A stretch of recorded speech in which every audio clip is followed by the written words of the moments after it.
naman kasi kailangan ihatid pa ako dito eh. Mamaya baka may pulis pang makakita sa inyo. O ba? Mamaya may mambastos sa'yo dito. Kaya ko sarili ko, no? Nakakalimutan mo bang pulis ako? Tsaka dito ako lumaki, no? Kahit isa walang pwedeng gumalaw sa akin dito. O guy, iba na yung nakakasiguro. Saka, maraming salamat nga pala. Kasi pinuntahan mo pa ako para ipaalam na yung magiging kalagayan mo. Alam mo, sa totoo lang, ikaw na lang ang pinagkakatiwalaan ko ngayon eh. At alam namin na ikaw ang makakatulong sa amin. Huwag mag-alala, Tanggol. Tutulungan kita.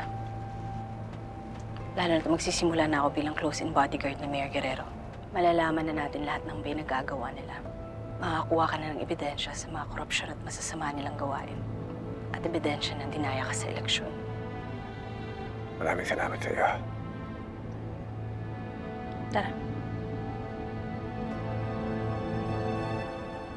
1, 2... Hoy, darating si Chong Yano ay nagdi-deliver ng alak na sa beer house natin, ha? Kami na po bahala dyan! Bakit naman kasi oras ng gabi ka pinapapasok ng kumpare mo? O, mo na. Malaki naman ang kikitain natin, eh. Ha? Kayo muna bahala sa beer house, ha? Mauro, baka mamaya kung ano na namang racket yung pinapasok mo. Baka illegal yan, ha? Ay, wala kang tiwala sa akin. Hindi na ako babalik sa dating buhay. Ingat ka. O, sige na, ha? Abay na tayo, Mauro. Halika na. Halika na. Dimples! Nay! Alis na kami, ha? Mag-ingat kayo dito. Sige. Oh, Ponggay! Andiyan ka na pala.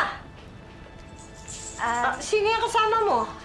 Si Tanggol po. Si Tanggol! Tanggol! Oh my God! Hi, Tanggol! Ako si Dimples. Half-sister ni Ponggay. Oh my God! Salamat nga pala sa pagligtas mo sa tito ko tsaka sa mama ko dun sa beer house namin laban kina Taroka. Alam mo, loko kasi talaga yung mga yun eh. Piruin mo, inabangan ka pa pala nila nung huli ka nagpunta dito. Buti na lang talaga napatumba mo ulit sila. Ang galing-galing mo talaga! Alam mo, lagi ka na namin nababaritaan dito. Actually, dati pa. Right, Besh? Sayang nga hindi ka nanalo last election eh. Bawa talaga ni Tanggol sa person. Diba? Sabi ko sa'yo eh. Tanggol, salamat, ha? Inihatid mo yung apo ko.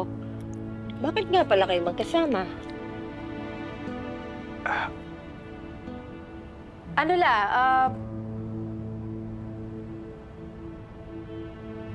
nagkita lang kami sa kanto tapos napadaan lang kami dito. Sige, tutuloy na po ako. Hinatid ko lang ako sa Ponggay. Ay, Tanggol. Salamat pala ulit sa pagliligtas mo sa asawa ko. Oo nga, Tanggol.